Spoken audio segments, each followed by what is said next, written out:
Hapunan kasama ang pamilya sa bagong farm. Halos lahat kami sa pamilya namin.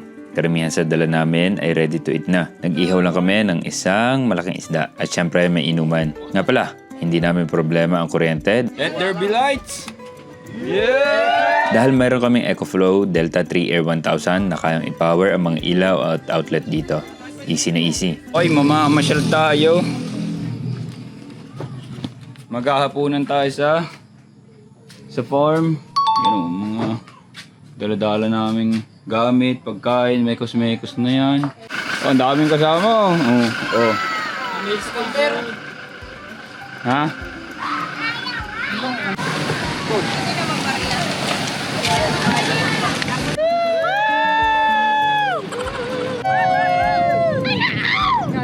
Hindi halatang ma-excited ah. Okay guys. Why, apaw eh. Apaw yung ilog dito. Apaw sa jaga. Sa jaga.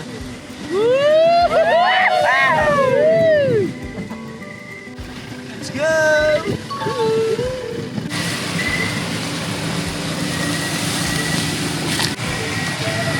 Thank you, sir. Pagdating pa lang namin, binaba na namin ang mga gamit. Napakarami naman namin kaya mabilis naman na ibaba lahat ng mga gamit. Pero paano yan? Wala kaming kuryente dito. Paano yan? Nagkayayaan, di ba, na kumain, maghapunan. Siyempre wala tayong kuryente dito, pero meron tayong EcoFlow Delta 3 Air 1000. Kaya Huwag kang bababa agad ha. Magsasabi ka bago ka bumaba dyan. buhayin lang natin. Hindi na papunta na dito. Ayun na. Yun. Saksak, and then let there be lights. Yeah! So ito na nga, kung kailangan mo na maasahang kuryente sa bahay, sa biyahe, o katulad namin doon sa farm, sa kubo, ito ang EcoFlow Delta 3 Air 1000. Isa itong portable generator na may 1000 kWh na capacity. Pero 9.9 kilos lang yan. Sobrang gaan, diba? Kasing laki lang na rice cooker, kaya madaling itago at dalhin kahit saan. Ito may AC outlet, USB-A at USB-C, parang malaking power bank.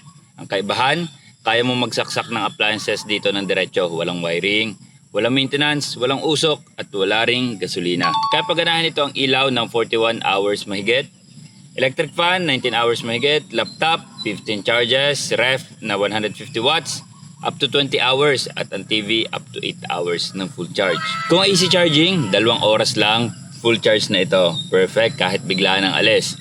At syempre, pwede rin itong i-charge gamit ang solar panel.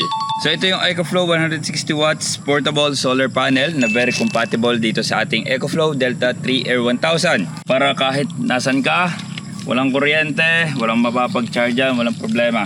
Pwede mo siyang i-charge dito. From the word itself, portable. Very portable ito. Yan o. Itong napakaliit na to, 160 watts na to. Yan naman. Oh. May lalagyan pa yan, may bitbitan. Kaya kahit saan, talagang madadala mo siya. So sa loob,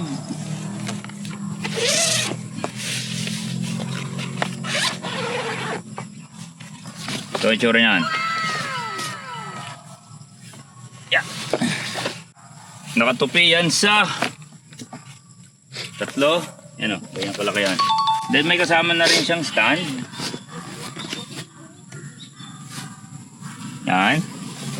Para maaangguluhan mo siya ng pagtatayo. Hindi mo na kailangan ng sandalan. May adapter na kasama yan. May kasama yan dito.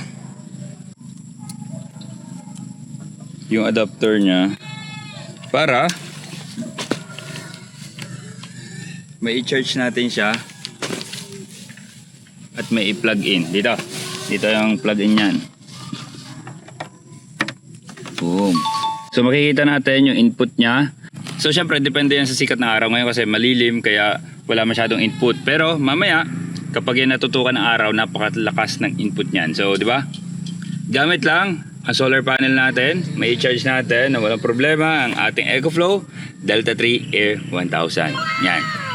So 'di ba, ang daling i-set up ng ating solar panel, mahahaba din yung wires niya. So nasa labas yung solar panel at nasa loob ng bahay itong ating EcoFlow Delta 3 Air 1000. Pwede. So makikita rin dito sa display ang solar input at kung gaano katagal bago mapuno. Kaya alam mo kung sapat ang araw.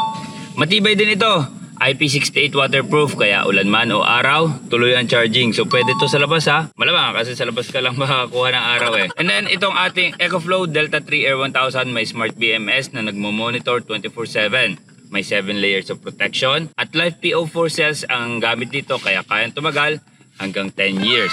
Kaya kahit brown out, off-grid man katulad namin sa Kubo o nasa biyahe ka, hindi ka na mawawalan ng kuryente.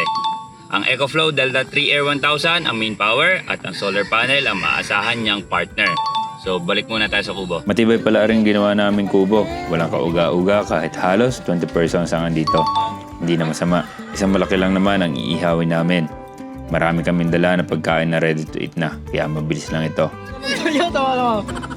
Baka naman. Kaya naman yan, Daddy Boy. Kasabay ng pag-iihaw, ay syempre inuman. Kasabay ng isda, may nakasalang din na mais. Napakasarap ng inihaw na mais baga. Grabe, napaka-relaxing dito pala. Nagchichill lang kami, nagiinuman, at naghihintay ng pagkaihaw ng isda. Gusto daw nila ng bonfire para masaya. Kaya nag-ipon na lang kami ng mga kahoy mula sa paligid, sisindihan mamaya. Nang matapos ang pag-iihaw, naghanda na kami ng pagkain. Meron tayong chami at iba pang pagkain mula sa Noche Buena. Kasyang-kasya yan para sa lahat. May sosobra pa dyan for sure at medyo umay pa sa pagkain ng mga tao. Hindi rin nakaabot si Jay dahil na-traffic siya sa biyahe. Marami pa namang next time. Nakakatawa lang na nakaka-enjoy dito sa farm. Paano pa kaya kung makapaglagay pa kami ng iba pang structure dito? Looking forward kami lahat para dito.